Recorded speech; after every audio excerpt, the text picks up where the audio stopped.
నిలబడే లోపే అబద్ధం ఊరంతా చుట్టి వచ్చేస్తుంది. అలాంటి అబద్ధపు పునాదుల మీద వైసీపీని అధినేత జగన్ నిర్మించారు. నేటికి అబద్దాలపైనే పార్టీని నడుపుతున్నారు. రోజుకో ఫేక్ వార్తను సృష్టించి వైసీపీ పేటీఎం బ్యాచ్ ప్రజల్లోకి వదులుతున్నారు.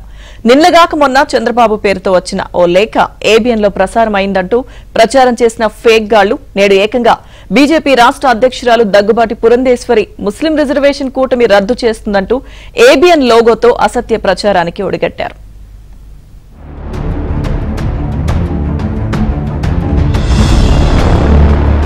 వైఎస్ఆర్ కాంగ్రెస్ పార్టీ మొదటి నుంచి అబద్ధపు ప్రచారాలనే నమ్ముకుంటూ రాజకీయాలు చేస్తోంది. గత ఎన్నికలకు ముందు బాబాయ్ వివేకానందరెడ్డి గుండెపోటుతో మరణించారు అంటూ హత్యను ఆత్మహత్యగా అల్లి అబద్ధాన్ని ప్రచారంలో పెట్టారు. ఈ హత్యకు టీడీపీ నేతలే కుట్రదారులు అంటూ తద్వారా వచ్చిన సానుభూతి ఓట్లను క్యాష్ చేసుకున్నారు. కోడికత్తి ఘాటును చూపి ఓట్లు దండేశారు.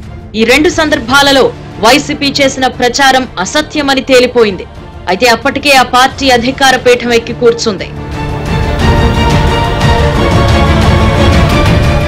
తాజాగా ఇలాంటి అసత్య ప్రచారాలను మరోసారి ఐపాక్ టీం గైడెన్స్ తో ప్రారంభించింది. అయితే ఈసారి గొంతు చించుకుని ఎంత అరిచినా జనం నమ్మరు అని తేలిపోవడంతో దమ్మున్న ఛానల్ ఏబిఎన్ ఆంధ్రజ్యోతి చెప్పింది అంటూ సోషల్ మీడియాలో ఫేక్ గాళ్లతో ప్రచారాలు ప్రారంభించింది. దీంతో ఈ ప్రచారాలను ఏబిఎన్ ఆంధ్రజ్యోతి ఎప్పటికప్పుడు ఖండిస్తూ వస్తోంది. ఈ మధ్యనే టీడీపీ అధినేత చంద్రబాబు కడప జిల్లా టీడీపీ శ్రేణులకు లేఖ రాశారు అంటూ ఫేక్ గాళ్లు ఓ లేఖను ప్రచారంలో పెట్టారు.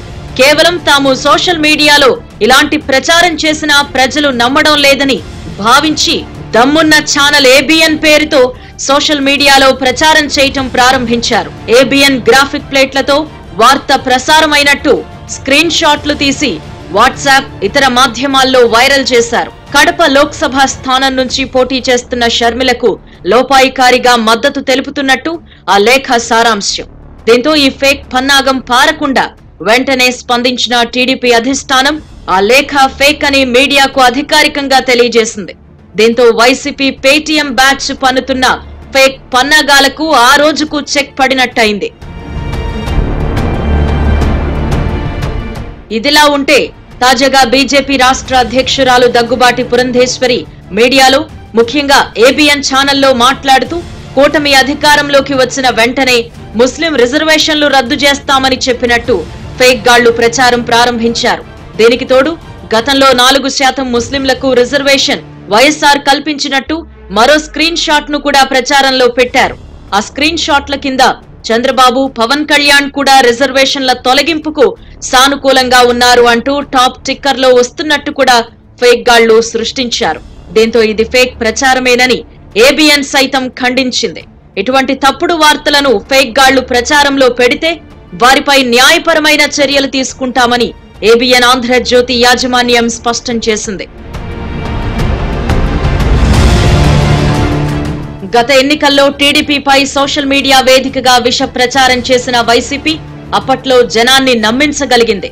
ఇప్పుడు అలాంటి ప్రచారం చేసినా జనాలు నమ్మడం లేదు. దీంతో నిజమైన వార్తలకు మారు పేరు దమ్మున్న ఛానల్ ఏబిఎన్ పేరుతో విష ప్రచారానికి ఒడిగట్టింది. దీంతో ఈ ఫేక్ గాళ్లపై ఏబిఎన్ యాజమాన్యం న్యాయపరమైన చర్యలకు సిద్ధమవుతోంది. మరోవైపు అటు టీడీపీ కూడా ఈ ఫేక్ వార్తలను ఖండించింది.